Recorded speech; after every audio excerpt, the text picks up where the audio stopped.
final speaker tonight is Akua, another absolutely amazing mentor at FemGems Club. She's joining us from Ghana tonight, and she's the founder of A.N.M Company and of CoffeeChat Africa, a platform to find one-on-one coaches and experts specialized in supporting African entrepreneurs and enterprises. She's also a certified executive leadership coach and a strategic advisor. She's mentoring at FemGems Club on topics like big picture thinking, clarity, building a team, co-founder relationships, time management, prioritization, and so much more. She's had, I think, a lot of mentoring calls since we launched, and maybe she knows a couple of the people who are already here.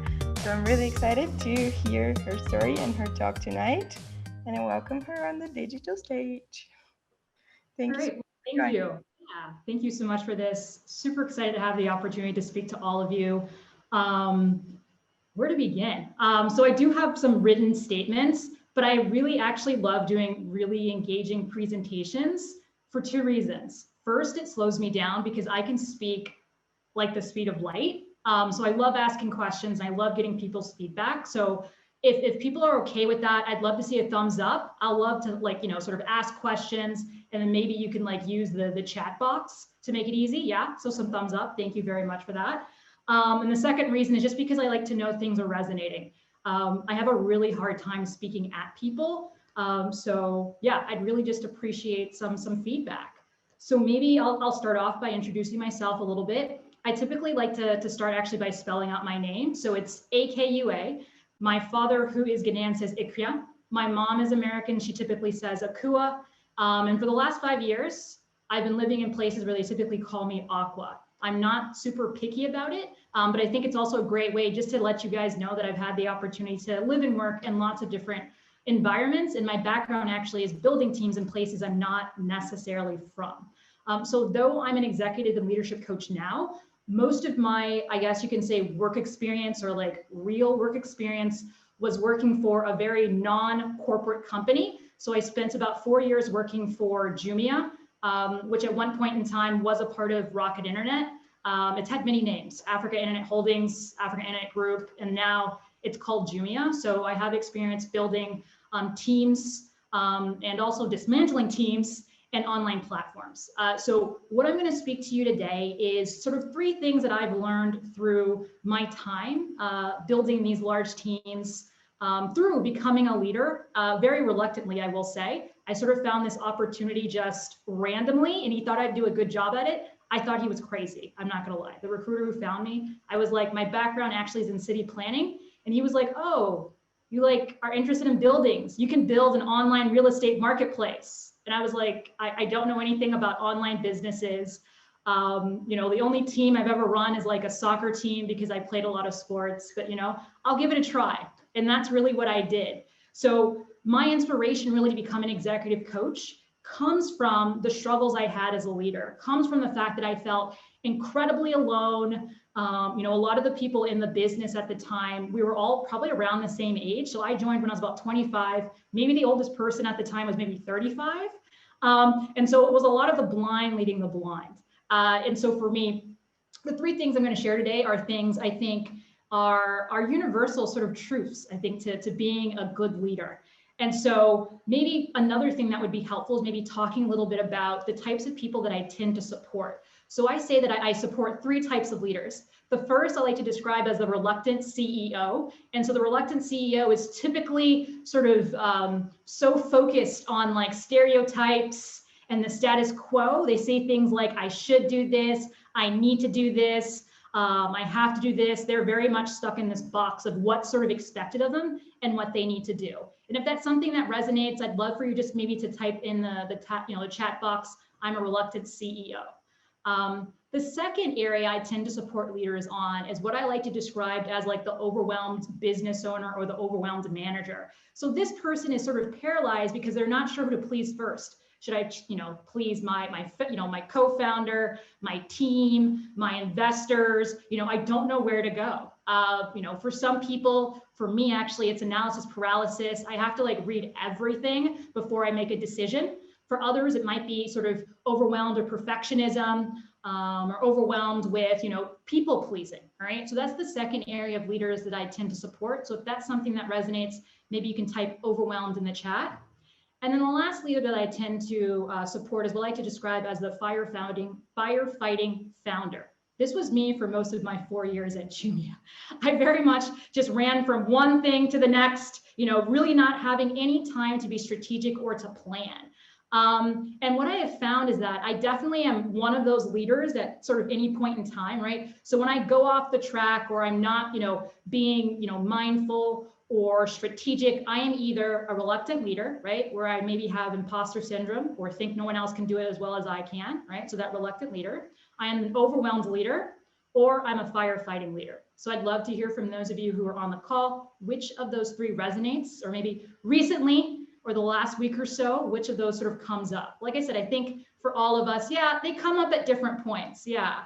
And so I think that there are very practical and easy ways to really deal with any one of those leaders. But I think thinking about it from that point of view just makes it easier to sort of work through it. And in terms of the support that I provide, I actually wrote this down. But for me, I really feel like my job is to help leaders love themselves, okay? So love themselves first, like their jobs, all right? And then finally have a life, because that's not something I thought very much about. And I think, Charlotte, yeah, you also spoke a little bit about this idea of like feeling like I can't have a life, right? So very much using our jobs as an excuse not to like, hang out with our friends or do things that we like, right? So I truly believe my job, honestly, is to make sure leaders love themselves, like their job, right? And have a life. Okay. And I think if you think these, if you keep these three things I'm going to share in mind, it's going to be a lot easier for you to do that. But before I get to the three things, one other thing that I've learned, and I learned this really the hard way, because I feel like for some reason, I always thought that everyone was just like me. So I went into every conversation. I went into building this online platform that I had a chance to sort of not necessarily build, but monetize. It was the same platform in lots of different countries, but I helped to monetize it and really figure out the brand in the countries I was responsible for. And so I went into every conversation expecting everyone to be like me, right? So the main thing I love to share with everyone is this simple idea. It sounds super simple, but we always forget it, especially when we're in the heat of the moment or we're negotiating or we're talking to someone who's different from us, right? So this one thing, all right, I think it sums up everything. People do things for their own reasons, not yours, all right?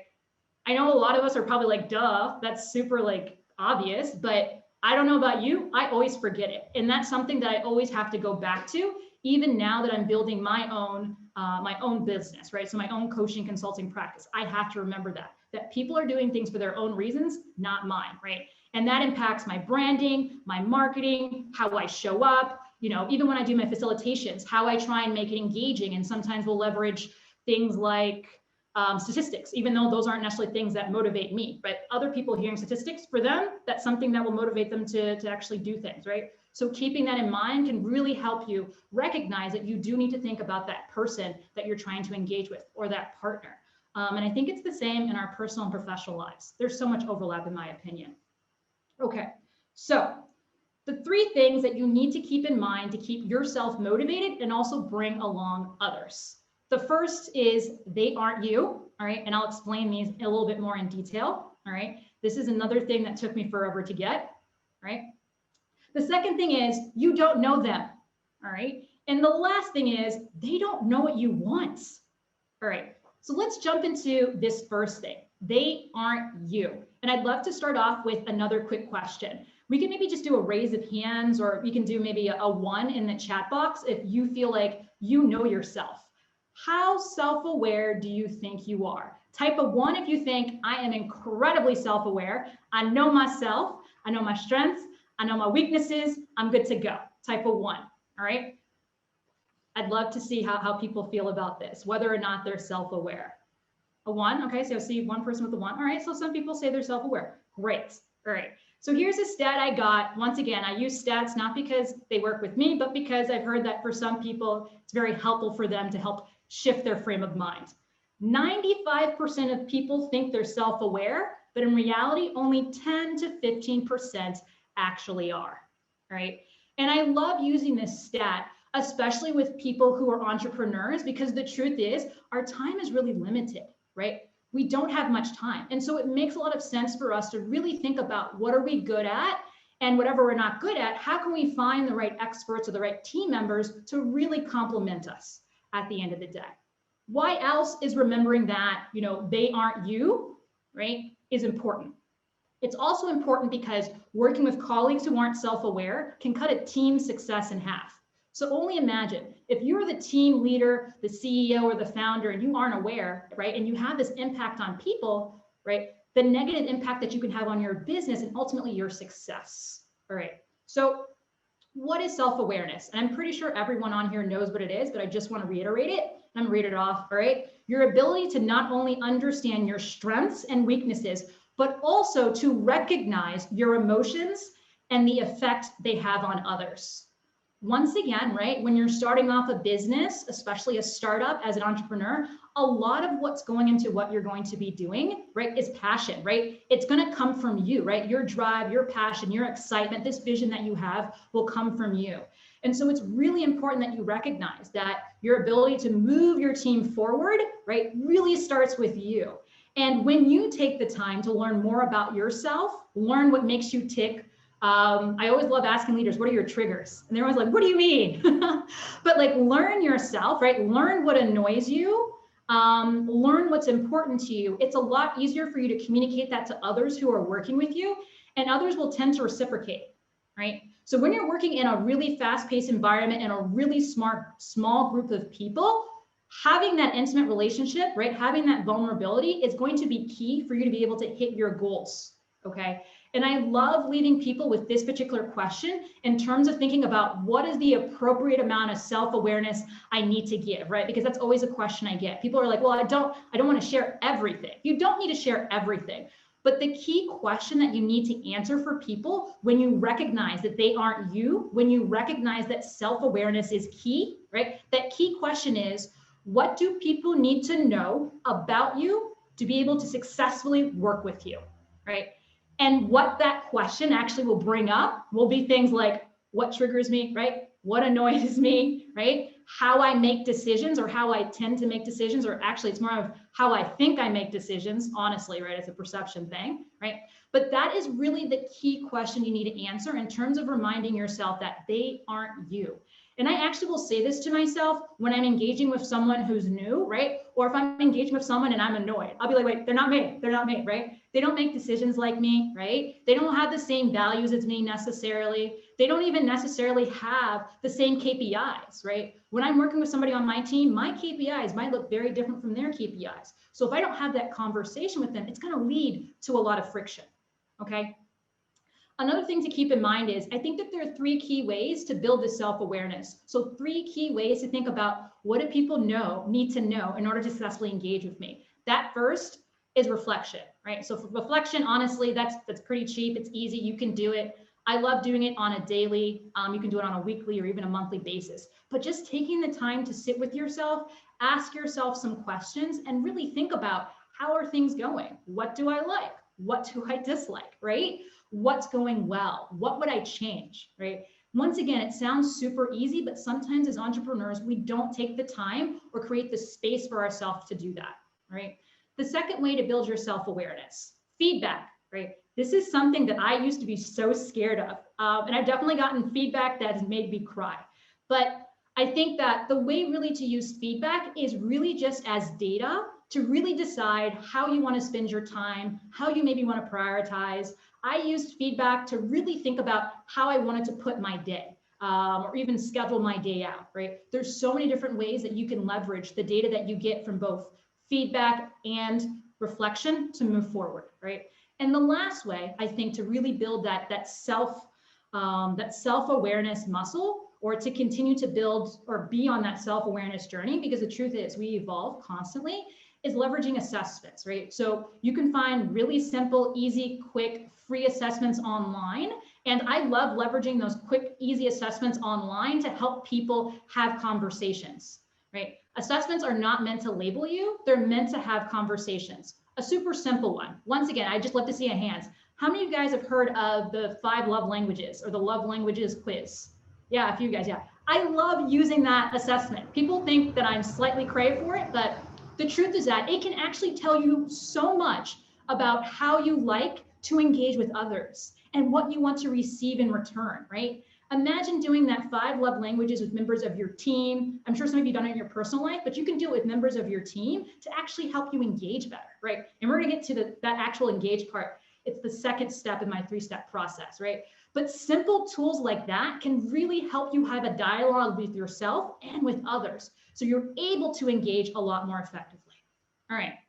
So to sum up this, they aren't you, or this self-awareness sort of step, starting with your own emotions, strengths, and weaknesses, you can deliberately communicate how people can leverage you effectively, right? Because at the end of the day, your job as a CEO, as a founder, as a VP, a department head, is really to be a tool to create, right, that environment that allows others to succeed. And that should also allow you to succeed as well, right? So don't forget yourself in that piece. Okay, the second step, right? So that second thought I love to keep in mind. And that's especially useful when you are maybe struggling with dealing with your team. And I had a ton of issues with my team, right? You don't know them, right? So reminding yourself that you don't know them can actually be incredibly empowering, right? Can open your brain to the possibilities and creativity that comes along with recognizing that each of us are individuals and that it's up to us as leaders to figure out what makes them tick. Or at least I feel like it's up to us. I used to sort of take it as a game, right? What makes them tick? What's important to them? What would motivate them, right? And how do you answer that question? You answer that question by engaging, right? So really trying to take the time to know your employees, especially when you're first starting out.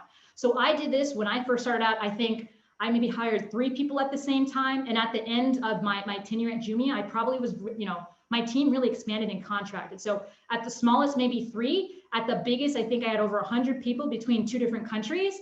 And then I think by the time we closed down, I think it was down to maybe about 30 or 25, right? But it's really, really important to keep in mind that it's up to you to really understand what each person needs in order to be successful. And the sort of feedback that I get from a lot of people when I say this is that, oh, I don't have time.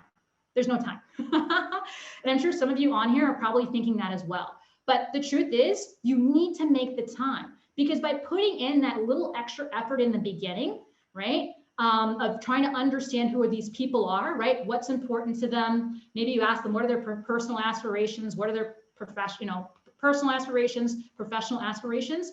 You can actually do so much more moving forward, right? That little extra time you take at the beginning can help propel you to success in the future. Okay, so I'd love to just maybe stop there and sort of, ask a really simple question in terms of thinking about engagement.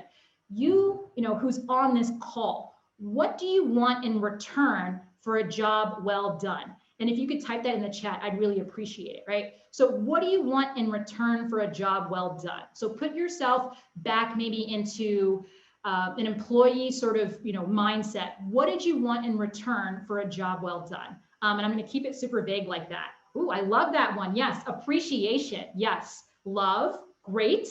What else is coming through for people on the call? Impact, satisfaction, and recognition. Yes. Yes. And the reason why I like asking this question is because it forces us once again, right, to recognize that there are more important things than money sometimes, right? Money is super important, but when we're working within a fast-growing startup, a lot of times we're not competing for money, right? We're not competing against corporates and companies that are well-structured, right? They have a lot more money than us, right? But what are we really competing on, right? What is it that people really want? They want appreciation, they want love, they want to show that they're having an impact, they want to be satisfied, they want recognition, right? They want trust for future projects, yes, right? They want more responsibility, they want interesting work, great. So the only way you can figure that out for your employees or the people that are going to be working for you is by engaging, right?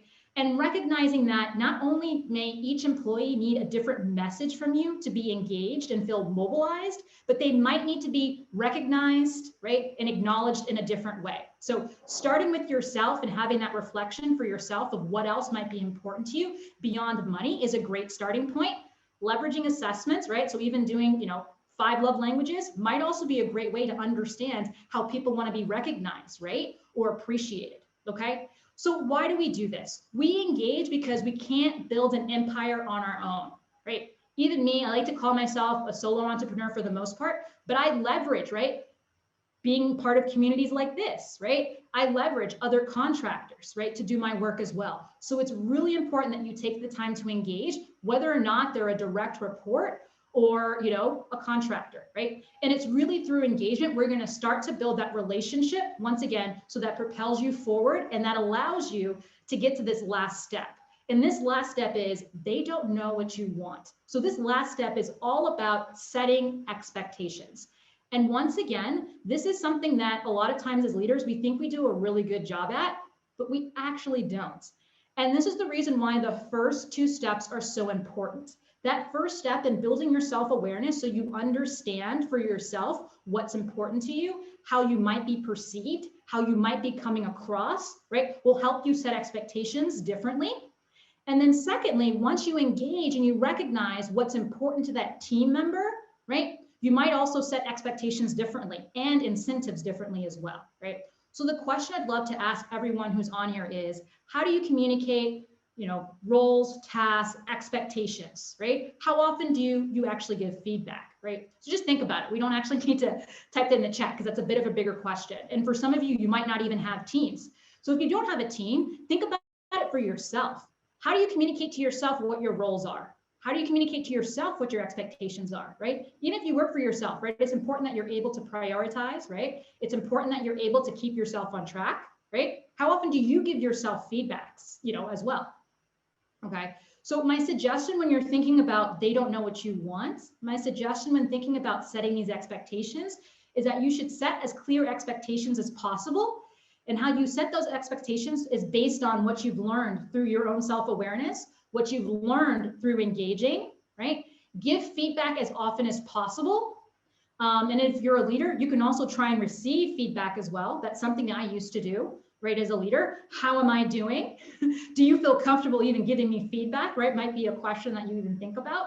And the last thing you also want to think about in terms of setting expectations, over communicate, right? If you think that you've done it in a way where they understand, think about another way that they might need to like, think about another sort of way in which you could do it. And let me give you a concrete example. So for example, I personally prefer, I mean, a lot of people don't believe this, but I'm actually an introvert. I'm just someone who spends a lot of time in societies where they really just think extroverts are the bee's knees. And so you need to be able to be extroverted and talk about yourself out loud, right? And that comes from that self-awareness piece and also understanding the environment you're in. So I've had a lot of time to sort of build my more extroverted muscle. And I actually do it for a living as well. So I have to do it or I don't make money. So those incentives are there. But in terms of communicating, my preferred way of communicating is actually through written word. So I prefer giving instructions through writing. That is not always the best way to give instructions, right? It leaves a lot up to interpretation, right? So in terms of over communicating, since I know my sort of default, right, I might send something, you know, via writing. So I can think in the past, I would send an email, maybe I'd follow up on Slack, right? Then it's maybe time I have a conversation to make sure that we're on the same page. And then I'll have a member of my team actually send me an email back, just confirming that they understand what needs to be done, okay? So once again, that might seem like a really long process, but when you're working within an environment that's super fast paced and things that are changing day to day, week to week, having multiple ways of confirming what needs to be done is super key, right? Because at the end of the day, when you sit down and you're having that feedback conversation to really understand whether or not KPIs are being hit, whether or not people should have raises or not, you need not only to have that paper trail, but you need to have that understanding so everyone's on the same page, right? So over communicating is super key, all right? So why do we over communicate, right? Why do we set these expectations? We set these expectations because we want to get things done, all right? So those are the 3 basic steps that you need to keep in mind, I think, and that I've learned through my time of being a very non-emotionally intelligent leader. I'm still working on it, right? So that first thing is recognizing that they aren't me. So it's really important that I cultivate my self-awareness. The second step is I don't know them, so I need to engage to learn more about them, right? And even write it down so I can use that moving forward. And last but not least, they actually don't know what I want. So it's really important that I set expectations based on what I've learned about myself when I've cultivated my self-awareness and based on what I've learned through engaging with them. All right, so that's, yeah, all I think I want to share with all of you this evening. Thank you so much, for taking the time to listen. Thank you so much. Yeah, if anybody has a question for Akua, shoot now. I have a question. So you said that you're more of an introvert, and you come across super confident. So I was wondering how you practice that. That's a really great question. So I think the first is just recognizing that just because you do tend to be more introverted, it doesn't mean that you can't sort of embody or leverage other types of ways of showing up. I don't know if that makes sense. But one of the things that I teach, right, is so first when you're building your self-awareness, not to use what you've learned about yourself or what you've taken from assessments as a way to stop you from trying something different. So the particular assessment that I use a lot of times is like the MBTI, so the Myers-Briggs, and they're the ones who talk about the introverted, extroverted, and that's probably one of the most popular assessments out there. And a lot of times when people look at that introverted, extroverted, they just are like, okay, I am one or the other. The truth is that all of us are on a spectrum. And with the right incentives, right, and the right preparation, we all can show up in the way that we want to show up. I hope that makes sense. So for me, it was one, just recognizing that, I can figure out a way to show up more extroverted. So what does that look like in practice? So for me, one, that means I do practice a lot of what I share. I have notes, right? So I've told myself it's not necessary that I memorize everything, right? Because one of the stories I told myself was that I had to memorize everything. I can't look at notes. People are going to think that, I'm not a good coach or I'm not a good speaker if I have notes. So first of all, was getting over that story. So I think first understanding our stories and what we're telling ourselves and recognizing a lot of times the stories we're telling ourselves isn't true is that first step. So that for me, that was a huge thing, just recognizing I can do it in a different way. I think the next thing was practicing, right? And thinking to myself, what is the minimum amount of practice I need to do in order to feel comfortable doing this? And so a lot of times it's like, okay, maybe I have an outline. I'll practice the outline once or twice and just continue to put myself out there in that way. So I'd say it's those two things. So after you recognize this is my normal way or innate way of operating through cultivating your self-awareness, what are the stories I'm telling myself that are stopping me from getting me to where I want to be? And so for me, I have a vision of myself, being a successful coach. And to be a successful coach, I felt like I needed to be a good facilitator and presenter. And then practicing what makes sense for my personality type. And so for me, it's adding that bit of structure because I like a little bit of structure. Do you have one last question? Actually, I want to ask Akua, and it was very nice presentation that you made. Thank you. I want to ask you, how do you approach an overwhelmed person and break their frame right now and get them to see the situation they're in? Like, I have a hard time now that I am not a founder, so I'm not solely dependent on me how things are done in a company, to communicate to other leaders in the company and get them to see the state they've put themselves in. And how do you approach this overwhelmed leader that you talked about? Yeah, that's a really good question. And I think, so if I'm thinking about it from the point of view as a coach, I think the first thing is recognizing that you can't, I hope this answers your question. This might sound like a bit of a weird way to respond to it, but like, you can't coach someone until they're ready. So, if someone you can't tell people things they don't see themselves, right? Because it just sort of goes over their head, I guess is kind of what I'm getting at. So one of the ways I try and communicate is by sort of talking about some of those pain points, right? Do that a lot in marketing, right? So like when people recognize that they're showing up in a certain way, that's when they sort of are like, oh, that is, how I'm showing up. It's having this negative impact, and they can make that connection for themselves. Then they're ready for action, if that makes sense. Because what it sounded like to me is that you want to show other people this, right? So it's not about you recognizing it. They need to recognize it for themselves. And so maybe sharing with them resources or having a conversation with them, sharing your own experience is one way. I think a lot of people see it in themselves. So like just being like, oh my gosh, like I was so overwhelmed. And then you're very specific about some of the things that happened and then the impact it has. That's when people themselves will start to like recognize it for themselves. But once again, they have to recognize it for themselves in order to get to action, because it's not going to be a true shift unless it's something that they're open to doing at the time and willing to do at the time. Because for some people, you know, they'll just be like, yeah, I'm overwhelmed, but so what? Like, I'm cool with it. Unfortunately, for some people, it takes them hitting a brick wall for them to make a change. It's unfortunate, but for some people, that's what it takes. For others, they see themselves in other people, right? And that's why sharing our stories can be so powerful. So that's, yeah, those are my first thoughts. Thank you. That was nice. Thank you so much again.